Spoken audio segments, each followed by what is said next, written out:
Well, as we continue on today, we are excited. If you came this morning, if this is your first time here, we are so happy you're here with us.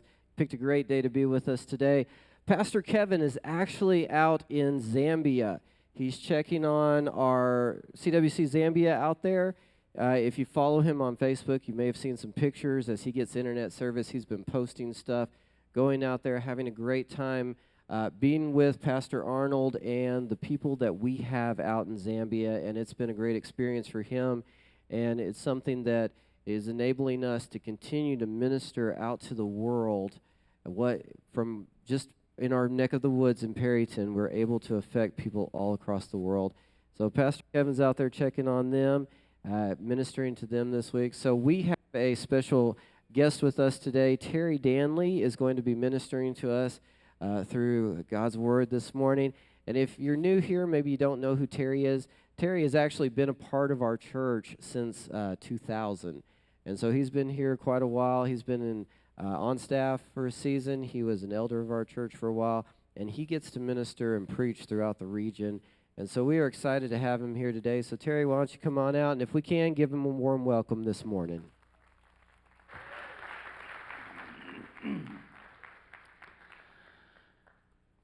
Well, it's been a while since I've been up here. Hello, my one-person fan club. It is a blessing to be here. This church has been really special for Gay and I. Grammatically, that's for Gay and me. Get that right. We came here actually to the old sanctuary, kind of broken and hurting a lot, and we worked through some issues and some pain and some loss, and found joy and a place to belong. And this has been a great family for us, and we've been blessed by being here. And I'm especially honored to be asked to speak this morning. I don't get to do this very often here, but as Tim said, I have been able to keep my finger in the pie a little bit by going to different churches around, and I've kind of been everybody's circuit rider for a while, so I'm glad to kind of come back home and get to share this with you. I want to start with telling you a little story. And I can't really get all the details right because at my age I forget stuff, and so I'll tell it wrong if I try to get too many details. So I'm going to give you the overview of it and get to the point with it. Several years ago, our family was headed off to Carlsbad, where we have a family reunion every couple of years, Gay's family actually. And in fact, they're there right now having a family reunion. And we decided that on the way down there, we would stop in San Antonio. I realize it's not on the way, but we had gotten discounted tickets to Fiesta, Texas from the radio station here. And so, it seemed like a good thing to do. So we all piled into our vehicles. There was us and two of our daughters, our Gay's sister, her husband, and I think their two daughters were with them, Gay's parents. So we had a pretty good little caravan going there. And we went down to San Antonio. We intended to see a lot of things. Wanted to go see the Alamo, wanted to go to Fiesta, Texas, which of course is an extremely historic spot. No telling how much vomit has been cleaned up on that park, so they should put up a monument somewhere. But we went down there. We were going to make a little side trip to Schlitterbahn and New Braunfels. So we got down there and we got started on all that kind of thing. Gay and I had rented a motel room in Bernie. And the reason why we picked Bernie was because there was an RV park adjacent. And my brother-in-law and his family were pulling a pop-up. Well, they're from Michigan. They call it a pap-up. But they were pulling a pap-up camper and needed a place to plug it in. Now, Gay and I had done the pop-up camper thing years before, and we weren't interested in doing it again. So we decided to do the motel thing. And so we got all booked in and everything. We had spent a couple of days in San Antonio, decided we were going to go to the Riverwalk. And this is pre-GPS, pre-smartphone, pre-Google Maps. Those days, you had a book with maps in it. And you could actually turn pages and find maps with streets and highways. It was called an atlas. And I was always pretty interested in knowing where we were going, and so I had processed all that, opened up the INSAT map to San Antonio, and looked at all the roads going in and all the cross intersections and things we might need to go so we could make it to the Riverwalk, because we'd never been there before. So we took off, and I think we were in 2 cars. There was a constant debate about how to get to the Riverwalk. I don't know if San Antonio is that complicated, but it sure was complicated for us. And so we came in to San Antonio, and I went the way that I was pretty sure we were supposed to go. I had researched this, and so I don't remember the streets we were going on or the turnoffs or anything, but I pulled off of onto an exit, and my older daughter, who was in the back seat, said, "This is not the right way to go." I said, "Well, I looked it up." She said, "Well, it's not. I've been here before." She had. "I've been here before." And naturally, because she's my daughter, I didn't believe her that she might know what she was talking about. So I continued on my own path, and the roads that I was looking for, that I was expecting to find, I didn't find. I found a lot of other roads, but nothing that looked familiar, nothing that really sounded familiar. And we stopped at one point and consulted with the other car that we were traveling with, and my brother-in-law and my father-in-law both agreed with me that we knew where we were going.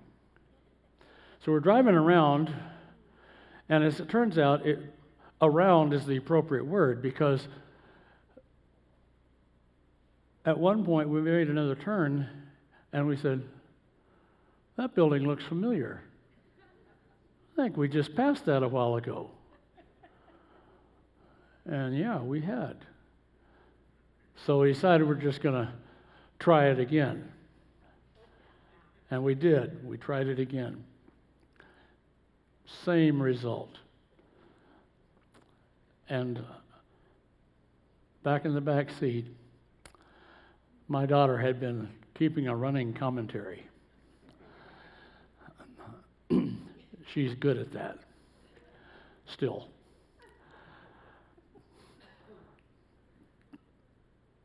But at one point, I've probably never been known for my patience. So at one point, my little teeny tiny reservoir of patience was almost exhausted. And I looked around at her and I said, "Do you want to drive?" And she said, "Yes." I said, "Fine."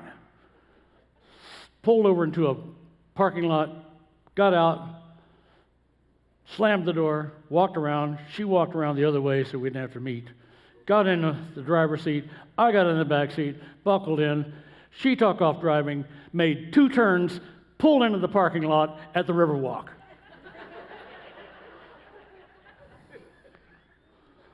I guess I showed her.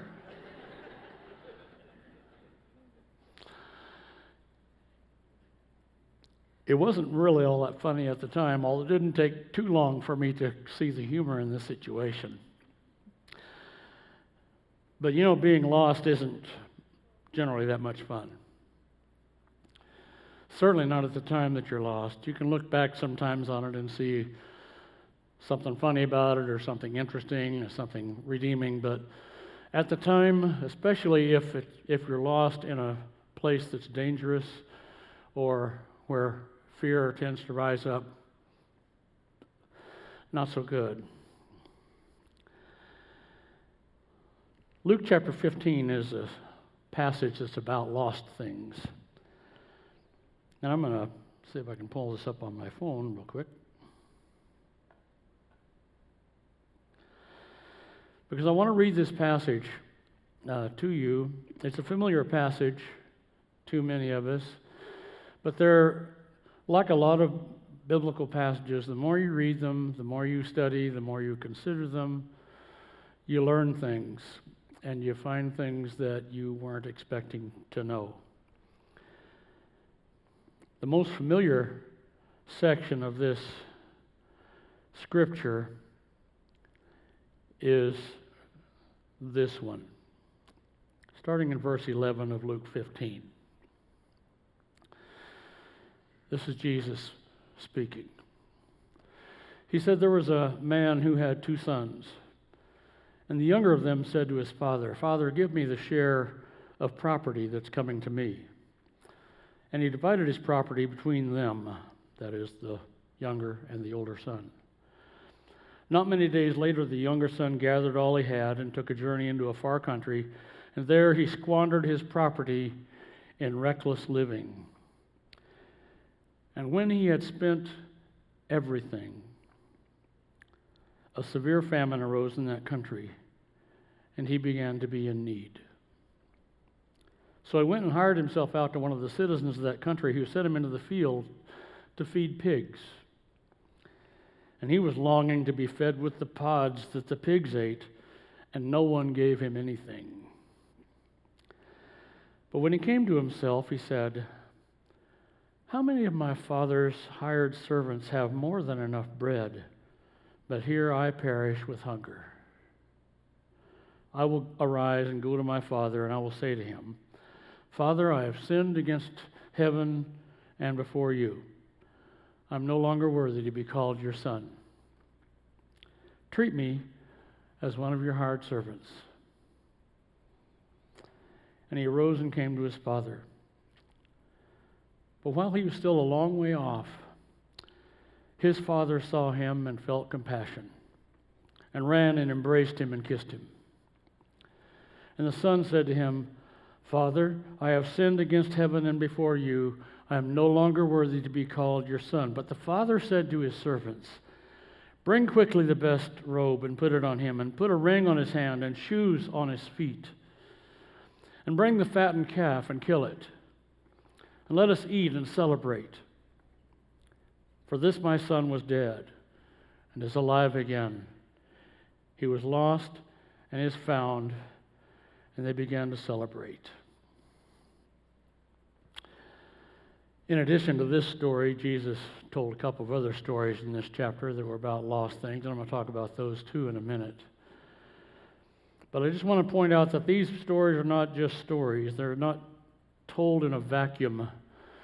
There's a context in which they occur, and we need to know that so that we get the best idea of why Jesus told these stories. You know, when Jesus told stories, there was always a purpose. He didn't tell stories to entertain. He didn't tell stories to prove that he was wise and knowledgeable. He told stories to get a point across.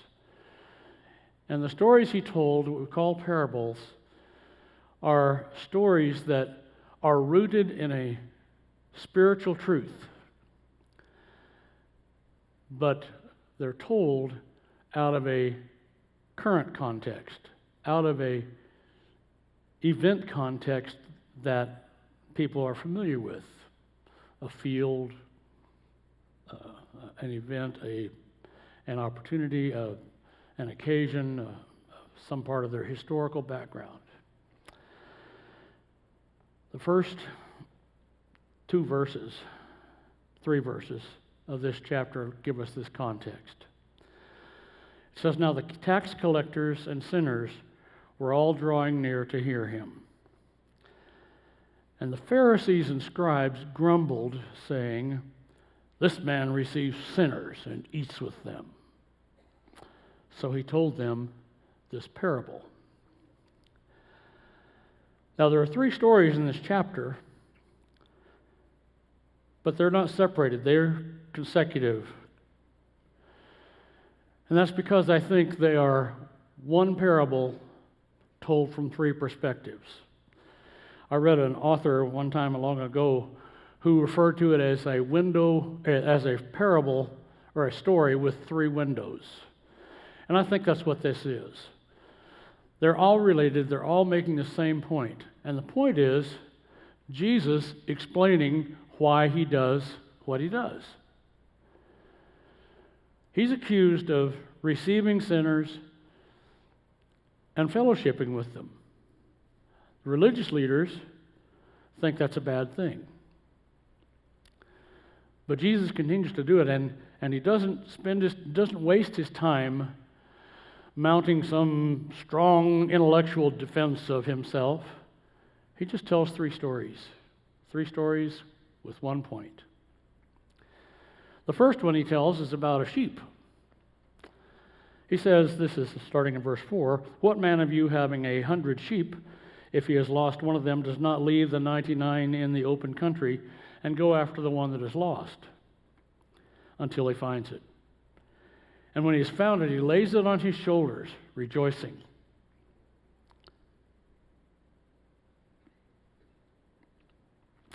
And when he comes home, he calls together his friends and his neighbors, and he says to them, "Rejoice with me, for I have found my sheep that was lost." Just so, I tell you, there will be more joy in heaven over one sinner who repents than over 99 righteous persons who need no repentance.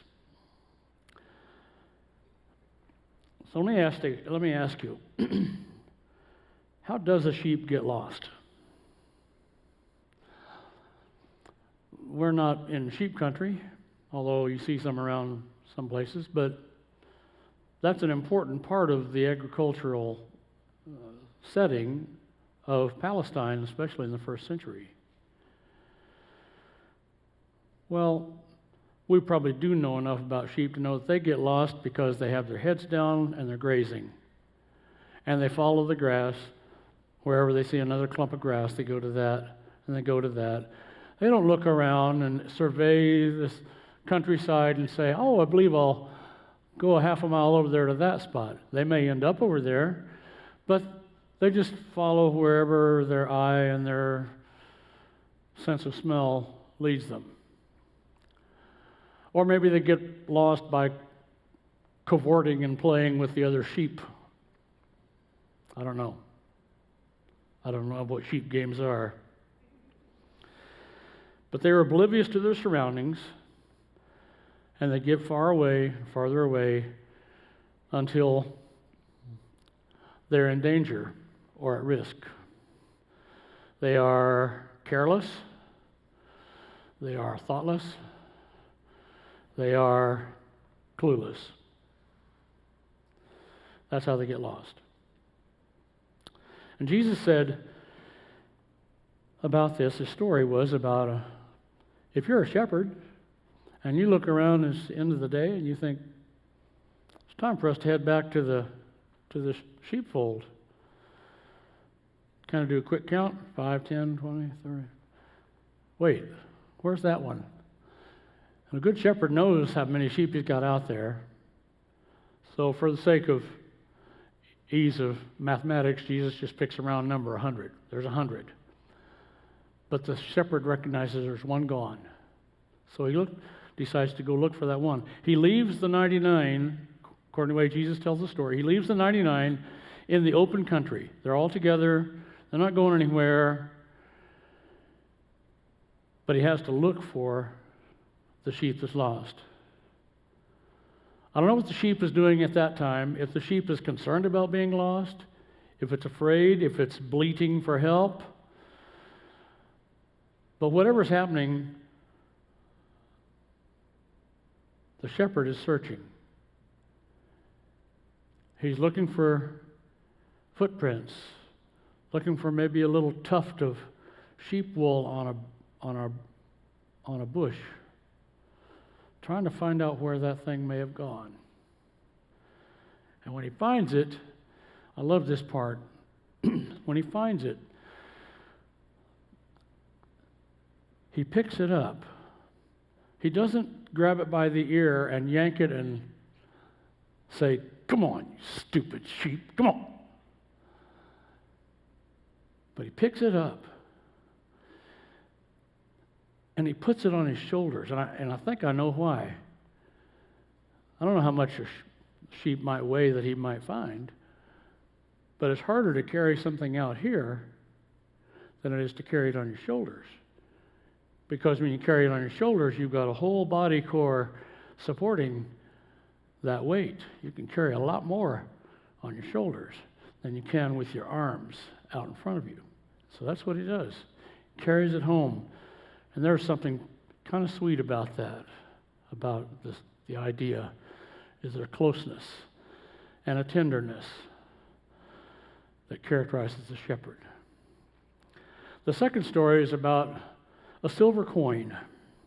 I'll move on to read that. Or, he says, what woman having 10 silver coins, if she loses one coin, does not light a lamp and sweep the house and seek diligently until she finds it? And when she's found it, she calls together her friends and neighbors, saying, "Rejoice with me, for I found the coin that I had lost." Just so, I tell you, there is joy before the angels of God over one sinner who repents. This is a different story. Same kind of thing. First one was 1 out of 100 lost. This is 1 out of 10, but this is a silver coin. The word actually in the original text calls it a drachma. That's a Greek coin, but most likely in Jesus' time and Jesus' place, it wasn't really a drachma. It was probably a denarius, a Roman coin that was comparable or equivalent to the drachma. A drachma or denarius is about the value of a day's pay for a soldier of that time or for a common laborer. So it's not really a lot of money, but if you don't have many of them, you need every single one that you can have. Some of us have lived through times that were pretty lean when a penny mattered to us. When you find one on the sidewalk, and instead of walking by like you might do now, you took the time to pick it up, stick it in your pocket, take it home. I don't know how a coin gets lost.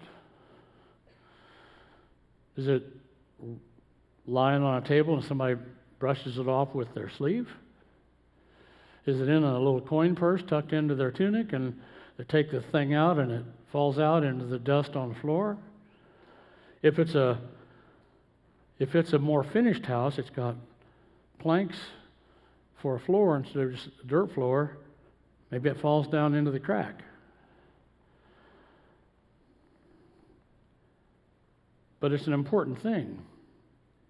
And I can kind of relate to this story from an event that happened to me this week. I work at United Supermarket. I'm manager of the dairy department. And I'm in the doorway of the vault where all of our backstock is kept, refrigerated vault. There are these clear, heavy plastic strips that hang down. So when you open the door, those plastic strips, and you've probably seen them in many locations, they hang down, and what they do is they don't do a perfect job, but they help to keep the cold air inside and the warmer air outside. It helps to keep the temperature stable for the dairy products that are in the vault.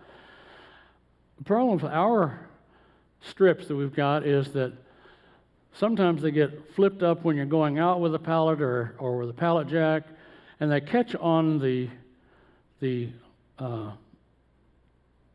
mechanism that your lock catches into, and you push that heavy door, it'll close with that strip caught over the top of that. And in one place, there's a big old long slit that was torn, has been torn in that. I was walking out, had my hands full, and that particular strip caught my ear and flipped my hearing aid out. I didn't realize it till I got out, and I realized that something didn't sound right. Actually, something didn't sound. Right? So, I don't think I'll put that back in right now. So I thought, man, I've got to find that. For one thing, the hearing aid's expensive, but it's got this little bitty silver battery. I can show you that.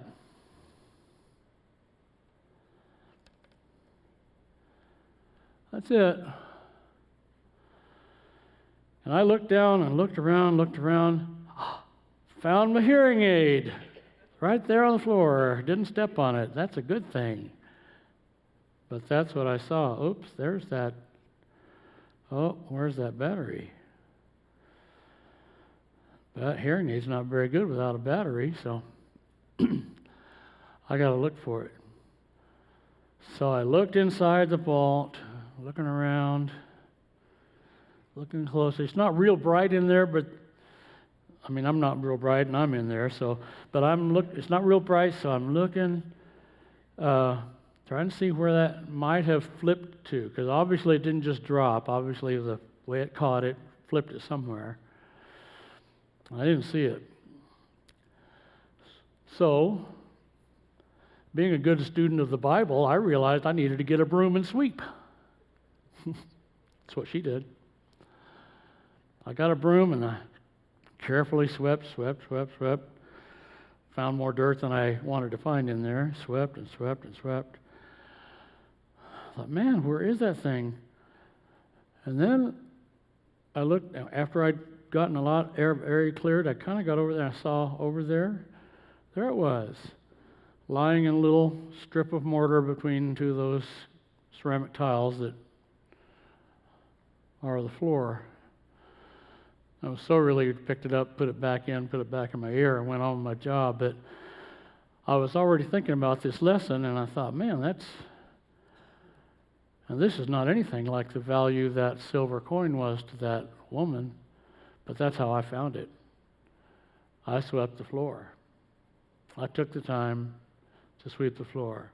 And when I saw that glint of silver on the floor, just like that woman would have seen that little glint of silver maybe next to a table leg, maybe showing a little bit in the crack of a board, she was excited. There'd be bread on the table tonight because she had money.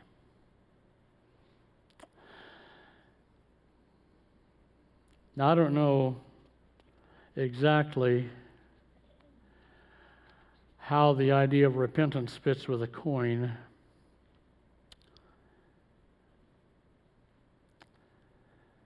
But I do know this. Coins don't run off all by themselves. Coins don't decide to get lost. They never get lost by their own negligence. They get lost because somebody that was supposed to take care of it didn't. They get lost because somebody was careless. Somebody didn't pay attention. Maybe somebody didn't care enough, or was too busy or too distracted to take care of the coin. That's how coins get lost. That's an important point we're going to return to in a little bit here. So I don't know all the ins and outs of sheep or coins, but I'll tell you something. I know something about lost boys. I know something about what it's like for a human being to lose their way. Let's talk about him. In that culture, and in virtually every other culture that I'm aware of, that I know very much about, if there's an inheritance that's passed from one person to another, it doesn't happen until the owner of the property dies. That's how an inheritance works. This boy wants his share now. He wants his father to apportion the land, animals, property, equipment, household effects, cash. He wants his father to divide that up and give him his share now.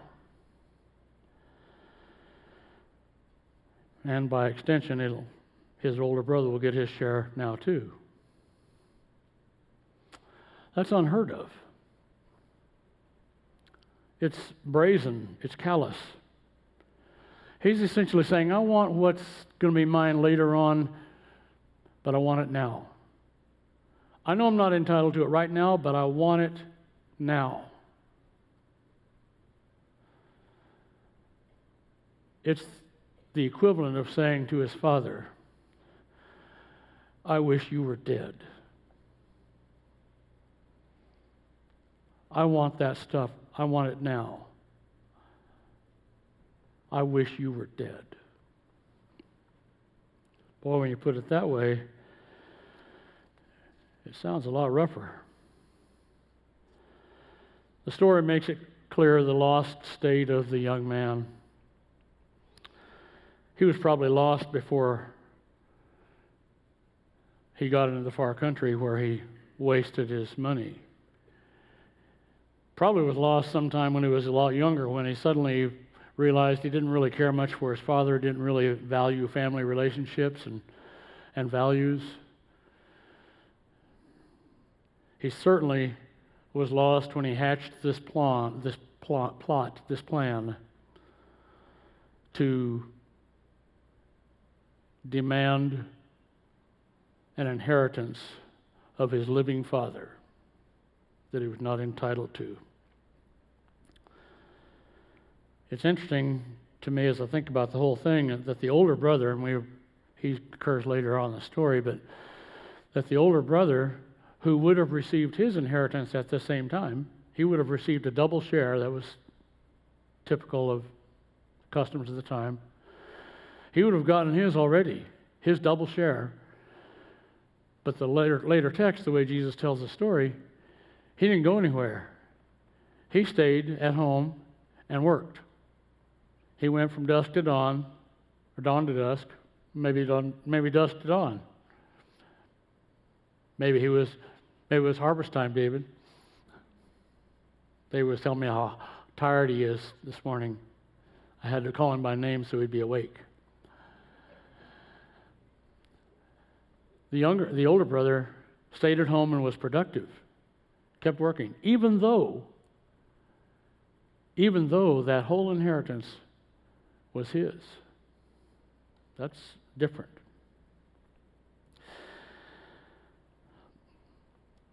Many of the translations talk about the young boy's behavior in the far country, and they use the word debauchery. And when we think of debauchery, you usually think of some kind of immorality, some kind of dark ugliness, and it may include that, I don't know. But the word that Jesus uses to describe what happened to this young man in the far country was that the word actually translates without saving. In other words, everything that he had, he spent. He saved nothing. He put nothing aside. He blew it. He blew his money. He blew everything that he had. What wasn't cash, he turned into cash and spent it. He was the guy who bought rounds for everybody at the bar. He was the guy who invited everybody to come to the restaurant, and he was picking up the tab. He was the guy who bought extravagant gifts and just gave them out to people for no particular reason. And everybody liked him, probably. Don't they usually? Until one time, he was getting ready to pay for something, and he didn't have a pocket, but if he had, it would have been like this one, empty. He had nothing. What was he going to do? Well, he lowered his standards. When he got desperate, he found himself an owner of a herd of pigs. He, a good Jewish boy, lowered himself to feeding pigs. The pig is the quintessential unclean animal to a Jew. And he sold his soul. And what he got for it was nothing. He was so hungry he would have eaten the things that the pigs were tired of eating. He would have eaten the things that they didn't want anymore.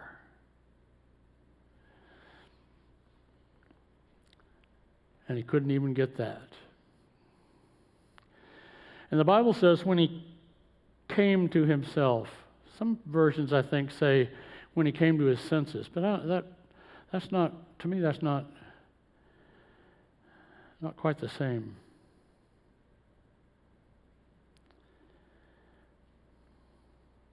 He came to himself. He said to himself, had a conversation with himself, you know,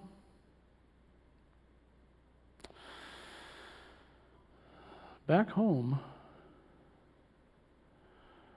those guys that I used to watch go out in the field and sweat and work so hard, back home, they're eating all they want tonight.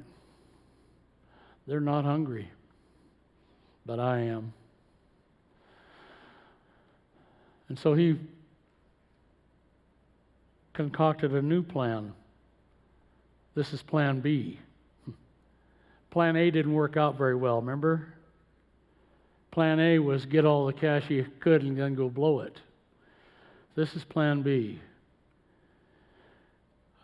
He said, I'm going to go home. I'm going to say to my father,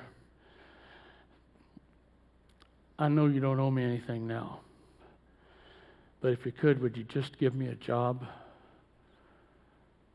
Just something. Teach me a trade. Anything that you say I need to do, I'll do just to get a meal.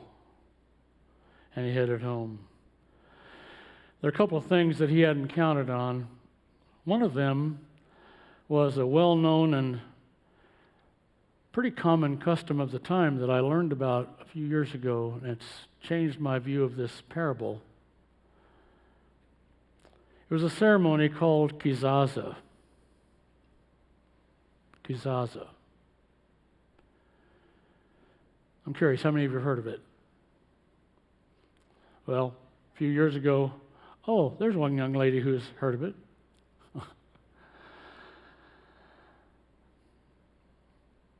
Kizaza was a ceremony that was carried out under several different possible conditions in which the community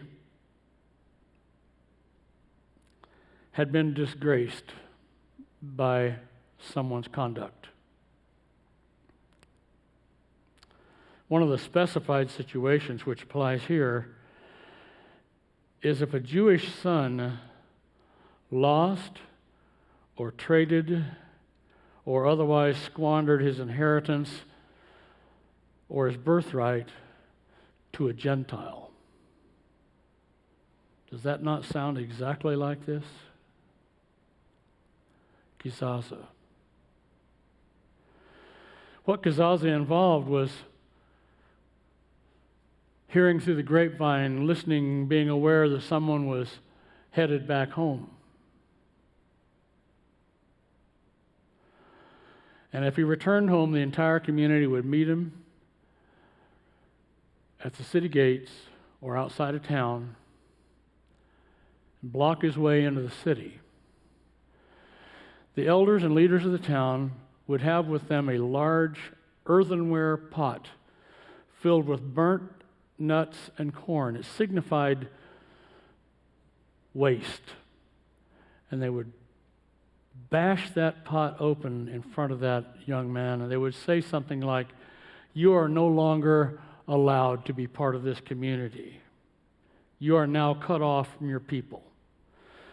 And the rough thing about that was, even if the person who was the target of Kizaza, even if their family wanted to receive them back, the voice of the community was louder than their voice. The rule of the people overruled the will of the family.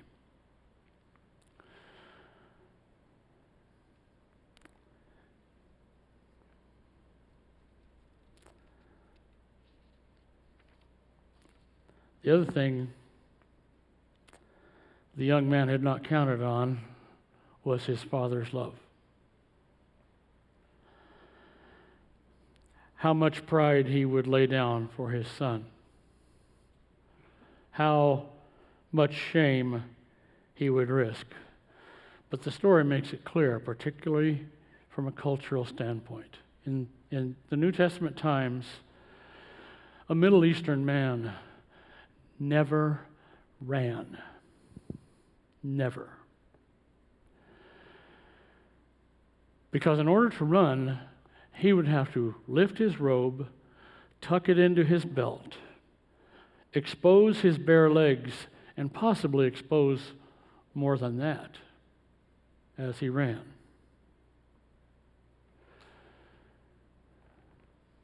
Middle Eastern man never runs.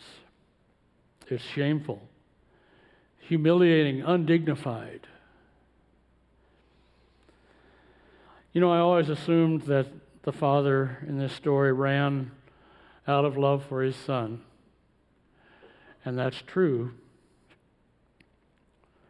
But in the context of Kizaza, I think that is not all that caused him to risk shame before his village. Because what was about to happen was that serious and life-defining, life-changing moment called Kizaza, where the young man's future would have to take a different course in a different place. He would be banned from participation in the community, somewhat similar to the shunning of the Amish. Dead to the village, dead to his family. I thought about that. I thought how ironic that is. That's what he wished for his father in the beginning. So the father runs. But in view of this custom that awaited the young man, let me tell you why the father ran. He ran to get to his son first. To get there before the elders could speak up and pass judgment on his son. And those people who followed him out of town wondering why he was shaming himself by running as he did, they would have watched him and they would have been positioned perfectly to see him embrace his son and hear the son's weak effort to make things right and hear the father say, I don't want to hear that. Come home with me.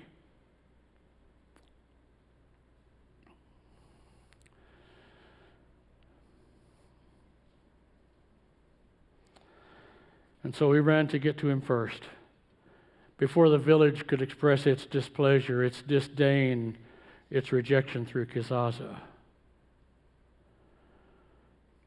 And as the father embraced his son and strode with him through the crowd, it parted like the waters of the Red Sea. There was nothing for them to say. And the Kizaza ceremony would not happen. There would be no formalizing or finalizing of the rejection of this boy.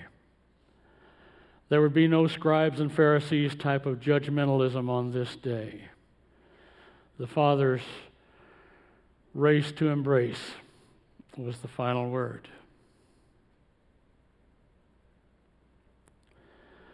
The crowd would be silenced. their self-righteous thunder silenced by the grace of the Father. To me, that's one of the most powerful images I have ever considered.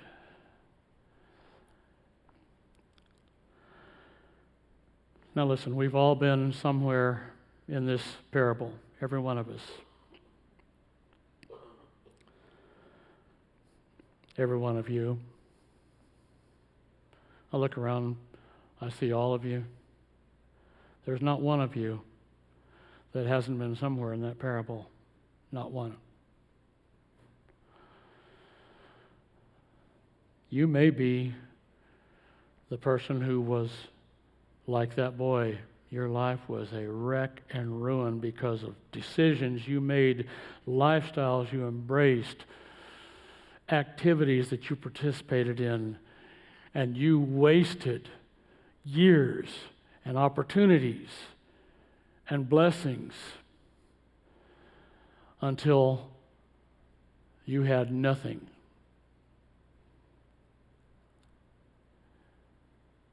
And then you turned your heart toward home. And the Father put his arms around you and welcomed you. But that may not be your story. That may not be where you were. It's not everybody. Some people are like the sheep. Just go through life not really thinking about anything, just kind of oblivious, not thinking about the consequences of this or that, just not in outright rebellion, just careless, just unaware, just unengaged.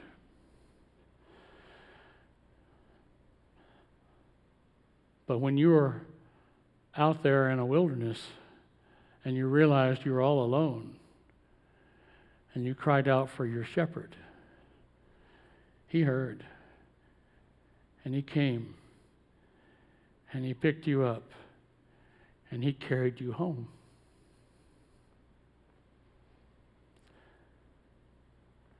I wonder how many of you are like the coin. You were lost, but not because necessarily of something that you did, but because of what someone did to you. Some damage that was done to you, some disregard that caused you to be lost. Someone who didn't care, someone who abused you, someone who hurt you, who ruined you,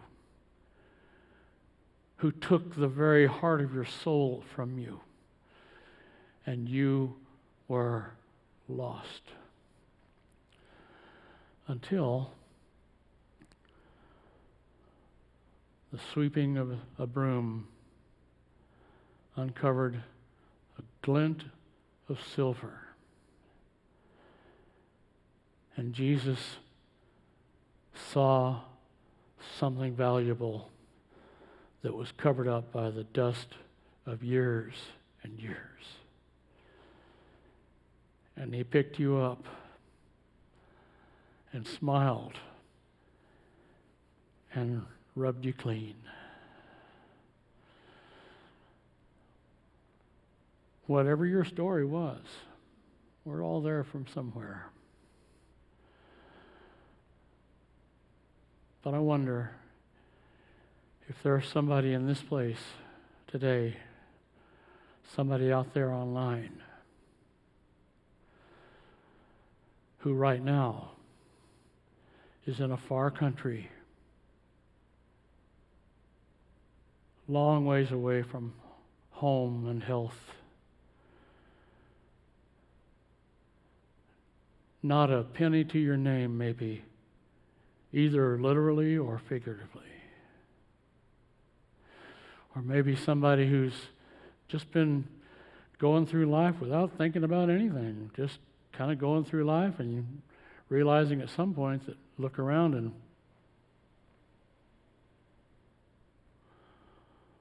wait a second, I don't know where I am. Is that you today?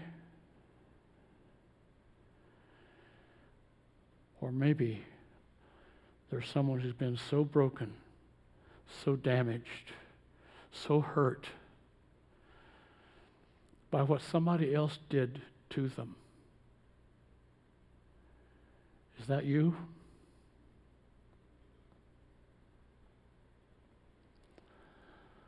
Let me just ask you to close your eyes with me for one few moments. Just close your eyes, everyone, please. Let me just ask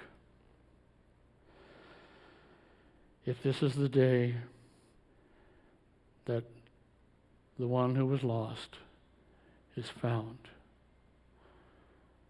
Are you the one who's lost because someone else abused you, hurt you, made you feel worthless, took away your value? Is that you? And is today the day that you know, you sense Jesus bending over to love on you and to tell you how precious you are? If that's you this morning, would you just hold up your hand real quickly? If that's you feeling alone, broken, empty, and abused, is that you? Or is it you that has just wandered away? You may have known what it was like to be hanging out with the other safe sheep, but you went off on your own just because. The Savior wants to bring you home. Your shepherd wants to pick you up and carry you home. Is that you today? If it is, would you hold up your hand?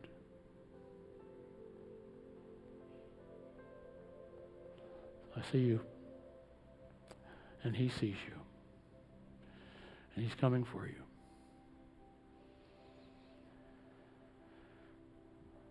Or are you that son? You know, we're all made in the image of God, but we all end up lost somehow or another. And some of us get lost because we turned our back on our Father. We decided to take everything that he had given to us and waste it. The Father runs to meet such as those when they turn their hearts toward home. Is that you today? You turning your heart away from those days of rebellion and loneliness and ugly life? Is that you? You hold up your hand now. Anybody out there online? Are you listening? Is it you? There's someone waiting to talk to you on the other side of your internet. Dear God, I pray for these people whom you love like a father loves his son, whom you are concerned about like a shepherd is over a sheep, who need to know your value, their value in your eyes. Father God, we thank you that we are always in your sight, that you are always ready to bring us back to that relationship with you that we may have lost or that maybe we never had. Lord, today is the day when some of us are turning our hearts toward home.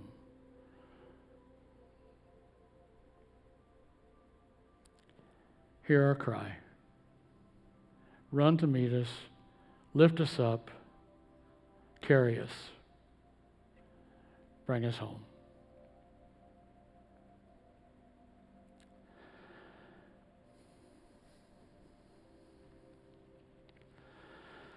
There is one little last thing, though. This kind of goes a little long, and I'm sorry. But there's the matter of the older brother. We didn't read this yet. I'll read that last little section.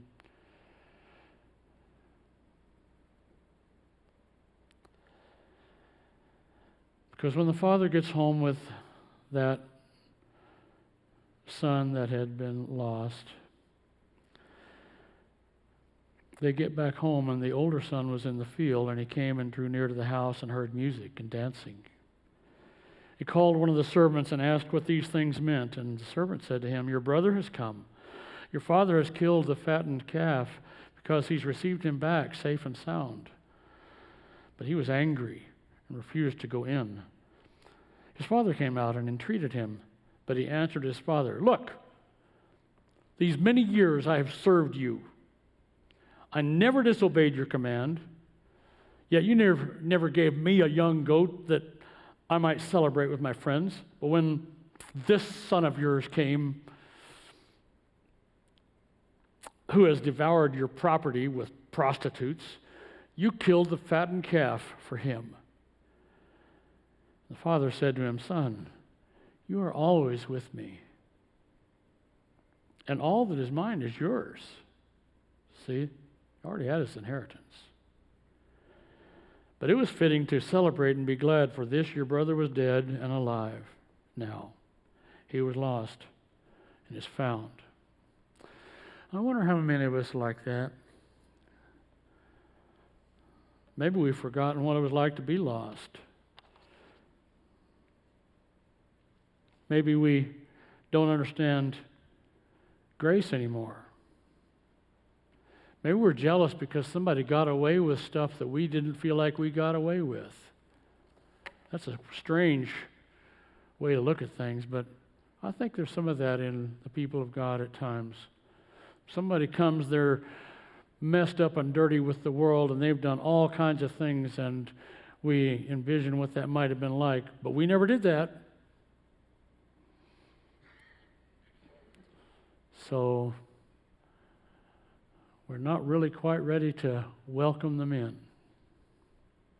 But you know what?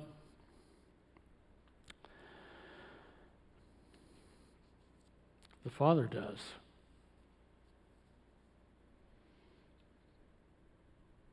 His say-so is what's important. We are all somewhere in this story. Some of us right now may be the older brother, jealous and envious of the persons who held up their hands and accepted Jesus and are returning home. But the main point of all these stories is that whether we've been out in the field working hard and keeping our nose clean, but self-absorbed and judgmental, or whether we've come home smelling of the pigsty,